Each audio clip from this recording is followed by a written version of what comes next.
Hello SpecTech followers, and thanks for tuning in to my top 5 favorite video games of all time.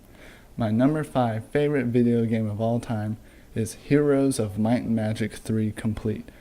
Released for Macintosh, Linux, and Windows PCs in 1999, this is my favorite turn-based strategy game.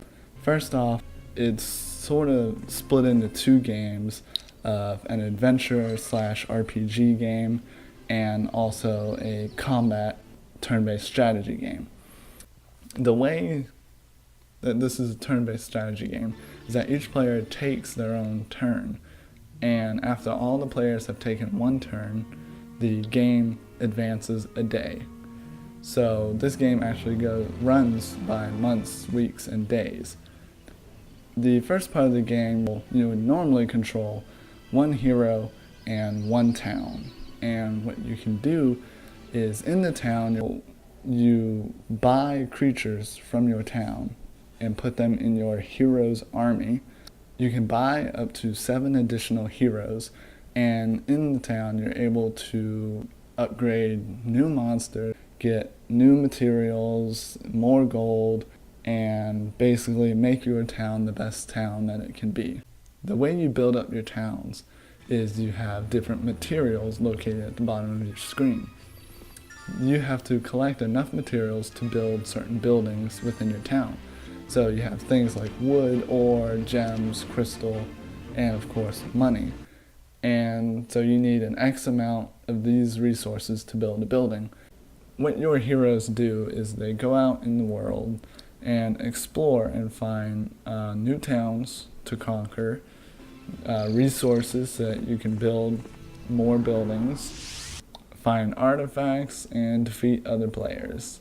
So there are 9 different towns, all which have different creatures. They fall under a different genre of creatures. You have the dungeon with these hideous creatures like medusas, black dragons, manticores. You have the swamp, which has lizard men and hydras and very powerful but mostly slow creatures. My favorite town would be the castle with the crusaders and pikemen, archangels. This, I just believe, is the best town.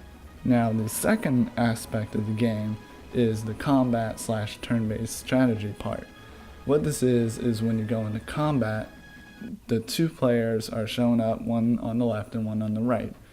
Each monster has its own abilities and amount of movement that it can move on the board. Now, a creature, it shows the move radius that they can go. All the monsters can attack in any 8 directions. The point of the battle is obviously to kill all of the opponent's creatures. Now, the RPG aspect of the game is that when your heroes win fights against other players or random creatures, you get experience points. And when you level up, you are given a choice between 2 attributes. For every skill that you learn, there's basic, advanced, and expert. The great thing about this game is that it's so well balanced. Even if you are stuck with a town that's not very good, it gets perks so that it can withstand up to better armies. The reason why I love this game is it's just so incredibly fun.